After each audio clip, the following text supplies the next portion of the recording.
है हमारा T H sound. उससे पहले वीडियो स्टार्ट करने से पहले मैं एक चीज़ बता देना चाहती हूँ कि आज मुझे थोड़ा सा कोल्ड है, आपको थोड़ी अजीब लग सकती है आवाज़।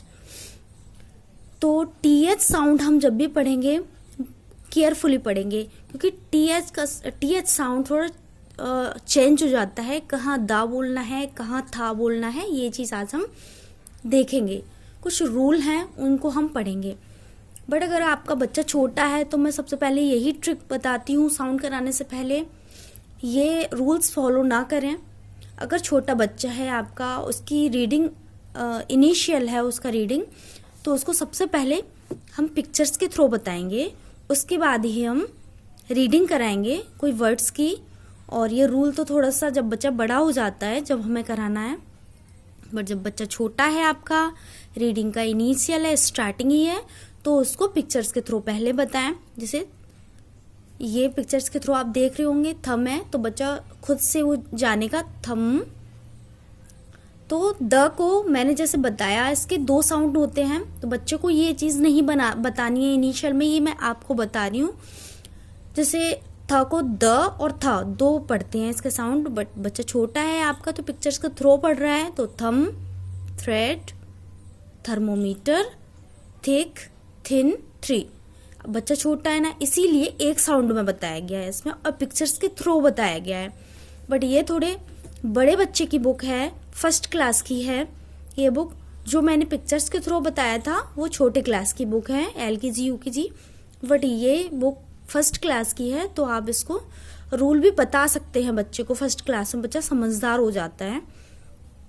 तो TH साउंड को हम थ और द कहाँ पढ़ते हैं आज हम वही जानेंगे। तो हम फर्स्ट स्टार्ट करते हैं। जैसे ये रीड करने के बाद मैं इसके रूल बताती हूँ। जैसे TH को थ, ई, फ, तो हम सेपरेट करके भी रीड करा सकते हैं, वरना अगर बच्चा समझदार है, रीडिंग उसको आने लग गई है, तो TH साउंड बताइए। TH को हम थ बोलते हैं, तो आगे का वो खुद ही रीड करेगा। Thief, thank, thumb, thought, cloth, CL मैंने आपको बताया है। CL एक ब्लेंडिंग वर्ड है, इसको साथ में बोलना है। क्लॉथ, टीथ, अर्थ, ब्रीथ। अब ये देखिए TH, यहाँ हमने जो TH साउंड पढ़ा था उसको हमने था साउंड पढ़ा था, TH को था पढ़ा था। बट यहाँ देख लीजिए, यहाँ साउंड चेंज हो जाएगा। मोदर, द कि क्या हुआ है इसका, द। Father, brother, feather. तो इसमें जो हमने रीडिंग की उसमें हमें 2 साउंड देखने के लिए मिले, एक थ और एक द।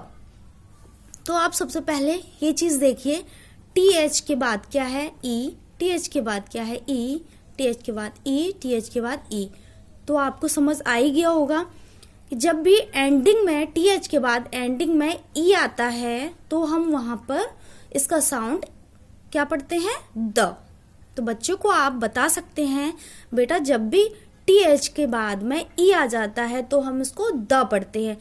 ये जो था हमने स्टार्टिंग पढ़ा था ये सॉफ्ट साउंड होता है, बट ये TH का जो द पढ़ते हैं वो एक हार्ड साउंड होता है, क्योंकि पूरा साउंड चेंज हो जाता है। फी दर, ब्रोदर, मतलब उस पर फोकस जाता है। तो आप बता सकते हैं TH के बाद E आया तो उसको द पढ़ेंगे। तो हम इसका डिटेल पढ़ लेते हैं, बट बच्चे को ये बताकर रखिए जिसमें स्टार्टिंग में या एंडिंग में कोई गलती ना हो बच्चे से। वो जैसे पैराग्राफ पढ़े या ऐसे पढ़े, कुछ भी पढ़े, अगर द के बाद E आता है तो इसको था ना पढ़ के द पढ़ेगा। तो ये चीज़ आप उसे बता के रखें। अब हम इसका डिटेल पढ़ लेते हैं। जैसे मैंने ये बना के रखा हुआ है, साउंड ऑफ TH के 2 साउंड होते हैं, और भी है रूल, बट मैंने इसमें 2 ही रूल लिए हैं, क्योंकि ये मेन रूल होते हैं इसके, थ और द। तो सॉफ्ट साउंड जब भी हम पढ़ेंगे उसमें थ पढ़ते हैं, हार्ड साउंड हम जब भी पढ़ेंगे उसमें द पढ़ते हैं। अब बात आती है रिकॉग्नाइज की, तो मैंने यहाँ पर आपको बता ही दिया है कैसे रिकॉग्नाइज करें कि था कहाँ पढ़ना है और द कैसे पढ़ना है। तो रूल नंबर फर्स्ट ये कहता है टीएच के बाद अगर ई लगता है, जैसे मैंने ये बताया, टीएच के बाद अगर ई लगता है तब इसका साउंड चेंज हो जाता है, तब हम इसको द पढ़ते हैं।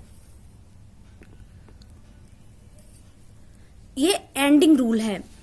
बट रूल नंबर 2, अगर कोई वर्ड नाउन या वर्ब नहीं होता है, ये जो हमने पढ़े नाउन वर्ब कुछ ना कुछ थे ये, तो बिगनिंग में आने वाले टीएच को हम द पढ़ते हैं। जैसे कि हमने यहाँ पढ़ा तो ये नाउन या वर्ब थे, तो टीएच को हमने क्या पढ़ा, था पढ़ा। बट यहाँ पर ना नाउन इस जो वर्ड है ना तो ये नाउन होना चाहिए और ना वर्ब होना चाहिए। जैसे कि देन, जैसे ये रीड करो, then, there, that, the, this, they, these, though, ये जितने भी वर्ड्स पढ़े इसमें दा का साउंड आया। तो रूल यही कहता है ये ना तो नाउन है ना वर्ब है, इसलिए हमने इसको द पढ़ा है। ये कौन से हैं वर्ड, फंक्शन वर्ड हैं। तो फंक्शन वर्ड है इसलिए हमने स्टार्टिंग में जो आया बिगनिंग, जो ये था ई वाला, ये था एक एंडिंग रूल, ये है बिगनिंग रूल। बिगनिंग में अगर वर्ड आता है वो ना तो नाउन है ना वर्ब है, तो इसको हम द पढ़ेंगे। आई होप आपको ये समझ आया होगा वीडियो। अगर समझ आया तो वीडियो को शेयर करें, लाइक करें एंड चैनल को सब्सक्राइब करें। Thank you.